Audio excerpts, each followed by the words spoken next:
to It's All for Something, where we have conversations for the soul and talk about questions that matter.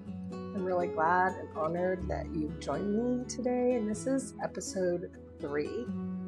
It's going to be a quiet one, a tender one, probably some tears today, because sometimes what we need the most isn't a pep talk or a breakthrough, but simply to know we're not alone. And so if your heart feels heavy or broken or ever has, and sometimes you feel that come back, I want to remind you that God is closer than you can imagine or think. So today we're going to read Psalm 34:18, and it says, "The Lord is close to the brokenhearted and saves those who are crushed in spirit." And this isn't just poetic language. It's not just things will be better. It's really a promise from God. And we're talking about the God who made all things, who made you, who thought about you when he was forming you and placing you in the time and place that you would live. He's not distant, and he's not distant. He is not indifferent to your pain. I don't know if I'm a tongue twister. I'm not really good there. It's also really important to know that he is not waiting for you to get it together, to figure it out, to clean yourself up. The scriptures tell us that when we draw near to him, he draws near to us. But this is especially true in our brokenness. It also says that it was for the joy that was set before him that he went to the cross. And you and I are that joy. The redemption of the brokenness in this world is the joy that was set before Jesus when he went to the cross. And so this isn't just, a simple thing, a trite thing. This is a deep thing of God, that he is near to the brokenhearted. And in this verse, the word brokenhearted, the underlying word is sabar. And I'm not an expert in language, but there's tools that are available to us that I like to use so that I can just understand things a little bit better. So I highly recommend them. I'll put a list of those somewhere for everybody so that they can access them. But it means to burst, to break down, to break off, to break into pieces, to crush, to destroy. So it can be translated in all of these ways because these languages are much more nuanced than English is sometimes. And so, this is about feeling shattered, like a glass that's broken or, just completely undone. But the beauty about God and the promise that he makes in this verse is that there isn't, even though there isn't a promise of an instant fix, although sometimes he does work miraculously, and there is something that just happens like that, that you can't explain, but you can unpack, we'll say. But the beauty is that God shows up and sits with us in the ache, in the place of sorrow, in the place of loss, in the place of pain. And I've experienced a lot of these in my life. And even today, it's hard. It's hard in this world to try to walk and look like Jesus. There's a lot of judgment. There's a lot of accusation. There's a lot of assumption that you're fake. And there's a lot of struggle, because my husband and I are full-time missionaries, and we sacrifice a lot to do for other people, to be the hands and feet of Jesus, home and abroad. And you can just get the wind knocked out of you. And we had a situation like that where we had given away everything, given up everything, and moved to a country in Africa and had just no concept of ever living in the United States again. We knew it could happen, but it was just like something that wasn't even on our radar. And things went badly after we arrived in the transition process from some leadership that we were working with.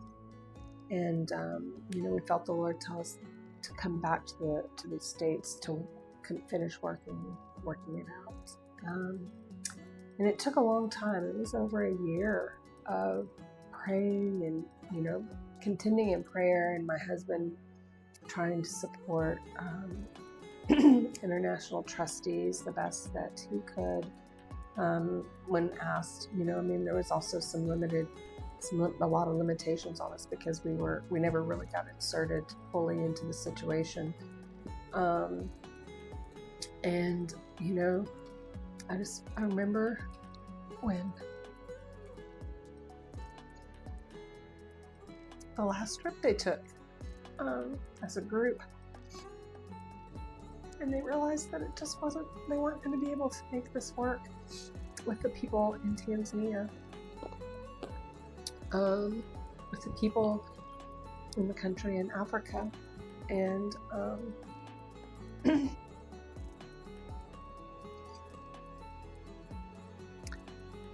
realizing that we were not going to be able to do that thing that we thought the Lord had called us to. And I do believe He did call us to it. And to have to wrestle through,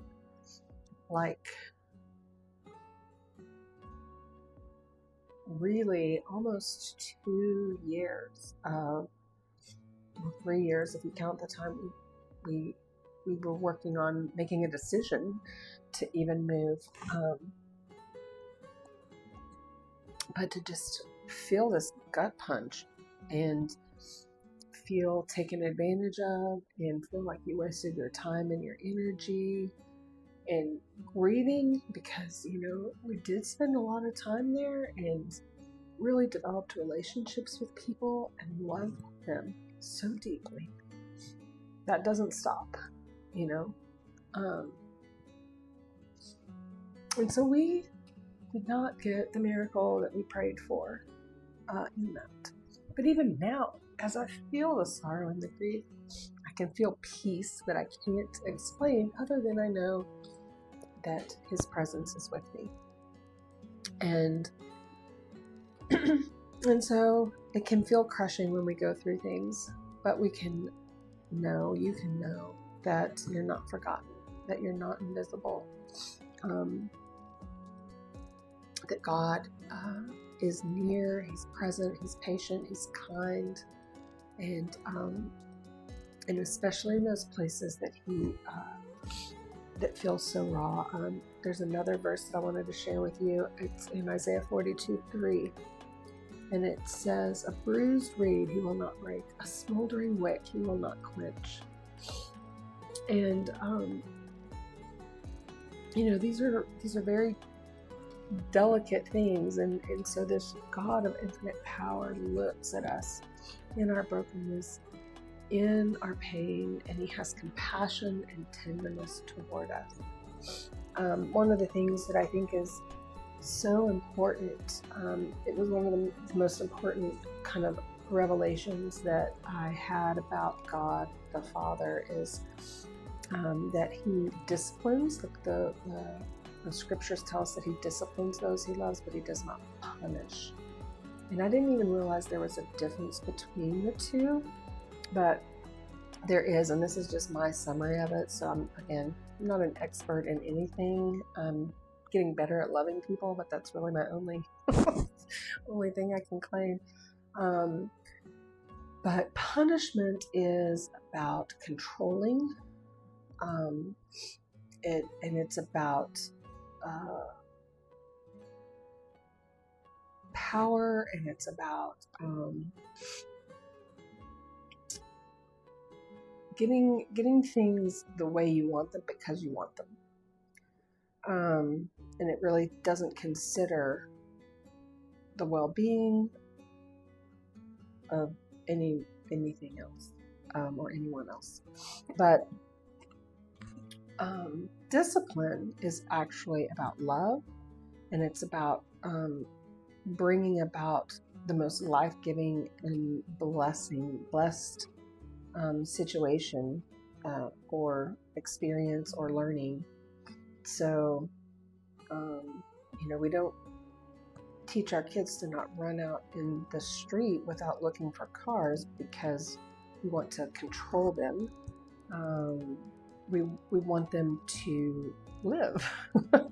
And so, discipline them to teach them that is about their well-being. So that's just like an easy example.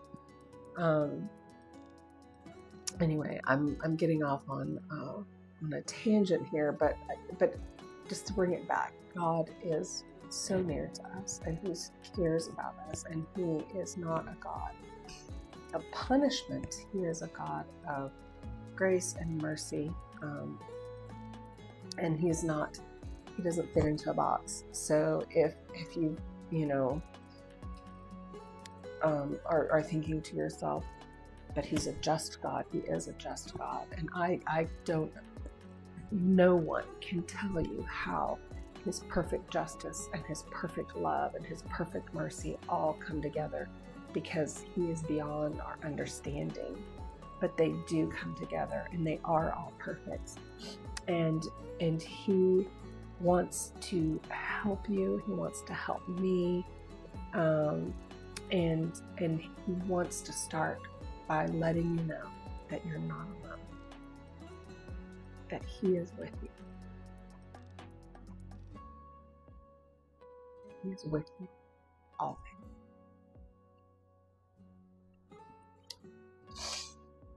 Now, I hope this brought some peace, some clarity,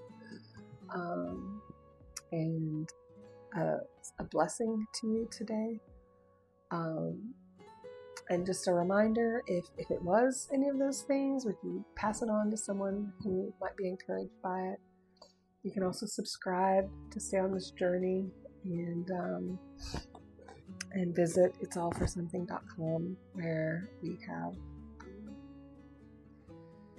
more to explore, including merch that you can wear to kind of pass this message on.